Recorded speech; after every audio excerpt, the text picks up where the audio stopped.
Bienvenidos a una nueva lectura de Leyendo en cualquier parte. Que lo disfruten. Bestiario, Julio Cortázar. Casa tomada. Nos gustaba la casa porque, aparte de espaciosa y antigua, hoy que las casas antiguas sucumben a la más ventajosa liquidación de sus materiales, guardaba los recuerdos de nuestros bisabuelos, el abuelo paterno, nuestros padres y toda la infancia. Nos habituamos, Irene y yo, a persistir solos en ella, lo que era una locura, pues en esa casa podían vivir 8 personas sin estorbarse. Hacíamos la limpieza por la mañana, levantándonos a las 7, y a eso de las 11 yo le dejaba a Irene las últimas habitaciones por repasar y me iba a la cocina. Almorzábamos a mediodía, siempre puntuales. Ya no quedaba nada por hacer fuera de unos pocos platos sucios.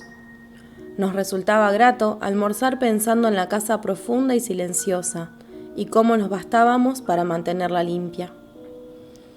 A veces llegamos a creer que era ella la que no nos dejó casarnos. Irene rechazó 2 pretendientes sin mayor motivo.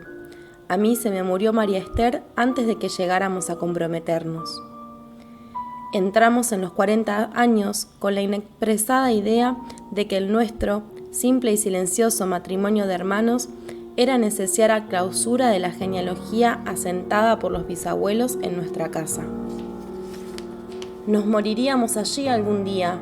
Vagos y esquivos primos se quedarían con la casa y la echarían al suelo para enriquecerse con el terreno y los ladrillos. O mejor, nosotros mismos la voltearíamos justicieramente antes de que fuese demasiado tarde. Irene era una chica nacida para no molestar a nadie. Aparte de su actividad matinal, se pasaba el resto del día tejiendo en el sofá de su dormitorio. No sé por qué tejía tanto.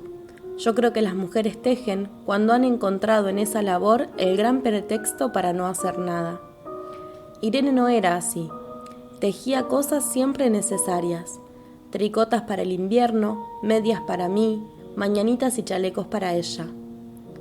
A veces tejía un chaleco y después lo destejía en un momento porque algo no le agradaba. Era gracioso ver en la canastilla el montón de lana encrespada resistiéndose a perder su forma de algunas horas. Los sábados iba yo al centro a comprarle lana. Irene tenía fe en mi gusto. Se complacía con los colores y nunca tuve que devolver madejas. Yo aprovechaba esas salidas para dar una vuelta por las librerías y preguntar vanamente si había novedades de literatura francesa. Desde 1939 no llegaba nada valioso a la Argentina. Pero es de la casa que me interesa hablar, de la casa y de Irene, porque yo no tengo importancia. Me pregunto qué hubiera hecho Irene sin el tejido. Uno puede releer un libro, pero cuando un pullover está terminado, no se puede repetirlo sin escándalo.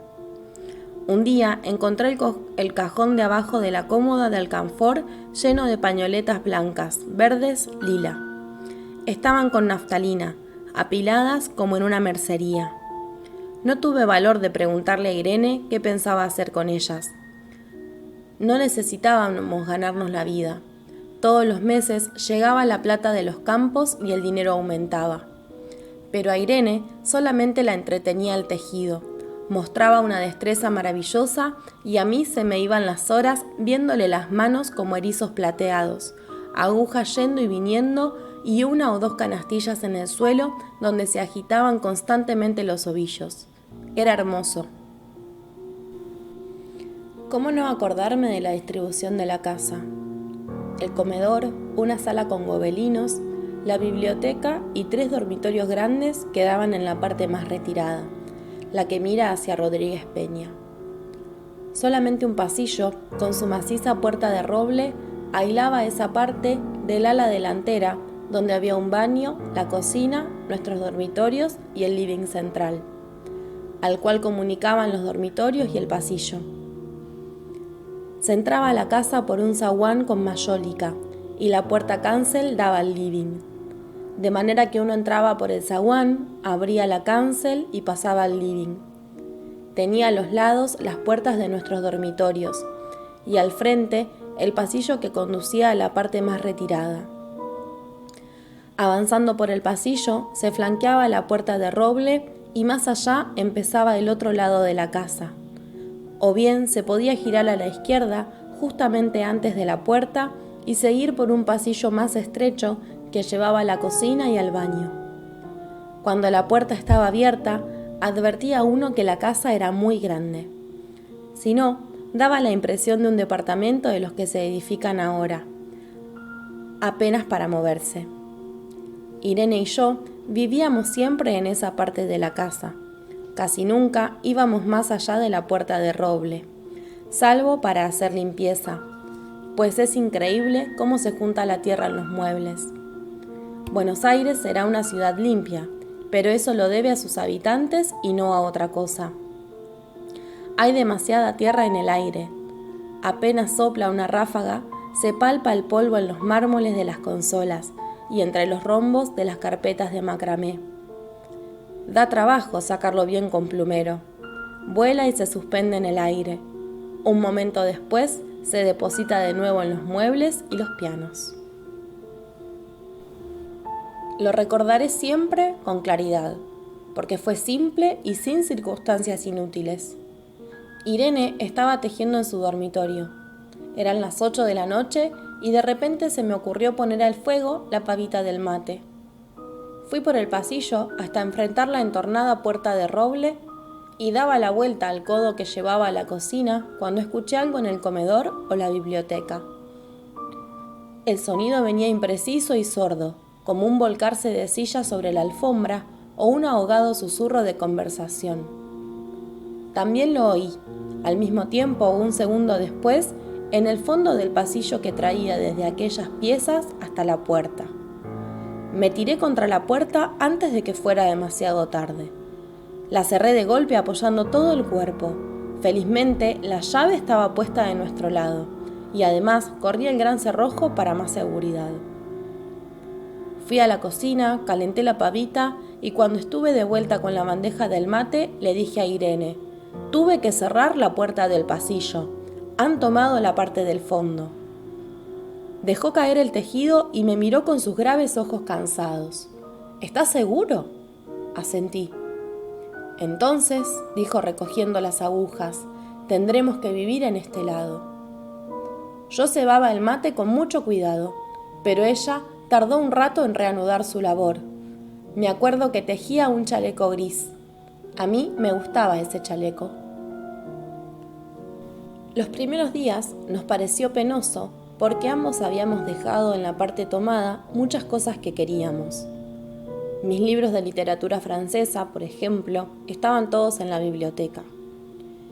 Irene extrañaba unas carpetas, un par de pantuflas que tanto la abrigaban en invierno. Yo sentía mi pipa de enebro y creo que Irene pensó en una botella de esperidina de muchos años. Con frecuencia, pero esto solamente sucedió los primeros días, cerrábamos algún cajón de las cómodas y nos mirábamos con tristeza. No está aquí. Y era una cosa más de todo lo que habíamos perdido al otro lado de la casa. Pero también tuvimos ventajas. La limpieza se simplificó tanto que aún levantándose tardísimo, a las 9:30, por ejemplo, no daban las 11 y ya estábamos de brazos cruzados. Irene se acostumbró a ir conmigo a la cocina y ayudarme a preparar el almuerzo. Lo pensamos bien y se decidió esto. Mientras yo preparaba el almuerzo, Irene cocinaría platos fríos para comer de noche.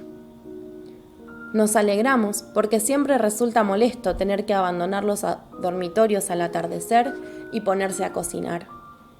Ahora nos bastaba con la mesa en el dormitorio de Irene y las fuentes de comida fiambre.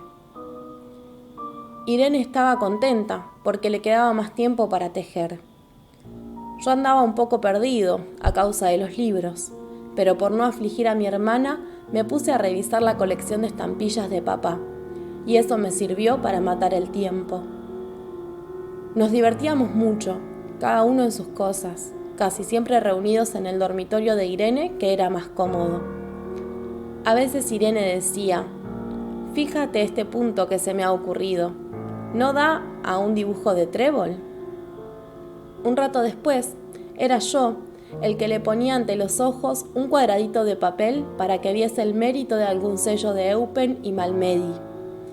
Estábamos bien, y poco a poco empezábamos a no pensar. Se puede vivir sin pensar.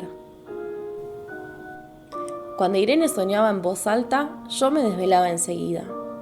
Nunca pude habituarme a esa voz de estatua o papagayo, voz que viene de los sueños y no de la garganta. Irene decía que mis sueños consistían en grandes sacudones que a veces hacían caer el cobertor. Nuestros dormitorios tenían el living de por medio, pero de noche se escuchaba cualquier cosa en la casa. Nos oíamos respirar, toser, presentíamos el ademán que conduce a la llave del velador, los mutuos y frecuentes insomnios.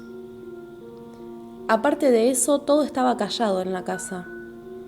De día eran los rumores domésticos, el roce metálico de las agujas de tejer, el crujido a pasar las hojas del álbum filatélico, la puerta de roble, creo haberlo dicho, era maciza. En la cocina y el baño, que quedaban tocando la parte tomada, nos poníamos a hablar en voz más alta o Irene cantaba canciones de cuna. En una cocina hay demasiado ruido de loza y vidrios para que otros sonidos interrumpan en ella. Muy pocas veces permitíamos allí el silencio, pero cuando tornábamos a los dormitorios y al living, entonces la casa se ponía callada y a media luz. Hasta pisábamos más despacio para no molestarnos. Yo creo que era por eso que de noche, cuando Irene empezaba a soñar en alta voz, me desvelaba enseguida. Es casi repetir lo mismo, salvo las consecuencias. De noche siento sed, y antes de acostarnos, le dije a Irene que iba hasta la cocina a servirme un vaso de agua. Desde la puerta del dormitorio, ella tejía, oí un ruido en la cocina. Tal vez en la cocina o tal vez en el baño, porque el codo del pasillo apagaba el sonido. A Irene le llamó la atención mi brusca manera de detenerme, y vino a mi lado sin decir palabra. Nos quedamos escuchando los ruidos, notando claramente que eran de este lado de la puerta de roble, en la cocina y el baño, o en el pasillo mismo, donde empezaba el codo casi al lado nuestro. No nos miramos siquiera. Apreté el brazo de Irene y la hice correr conmigo hasta la puerta cancel, sin volvernos hacia atrás. Los ruidos se oían más fuerte, pero siempre sordos, a espaldas nuestras. Cerré de un golpe la cancel y nos quedamos en el zaguán. Ahora no se oía nada. «Han tomado esta parte», dijo Irene. El tejido le colgaba de las manos y las hebras iban hasta la cancel y se perdían debajo. Cuando vio que los ovillos habían quedado del otro lado, soltó el tejido sin mirarlo. «¿Tuviste tiempo de traer alguna cosa?», le pregunté inútilmente. «No, nada». Estábamos con lo puesto. Me acordé de los 15.000 pesos en el armario de mi dormitorio. Ya era tarde ahora. Como me quedaba el reloj pulsera, vi que eran las 11 de la noche. Rodé con mi brazo la cintura de Irene. Yo creo que ella estaba llorando, y salimos así a la calle. Antes de alejarnos, tuve lástima. Cerré bien la puerta de entrada y tiré la llave a la alcantarilla. No fuese que a algún pobre diablo se le ocurriera robar y se metiera en la casa, a esa hora y con la casa tomada. Muchas gracias por escuchar hasta el final. Para compartir más lecturas, te invitamos a suscribirte a nuestro canal. Te esperamos en el próximo relato.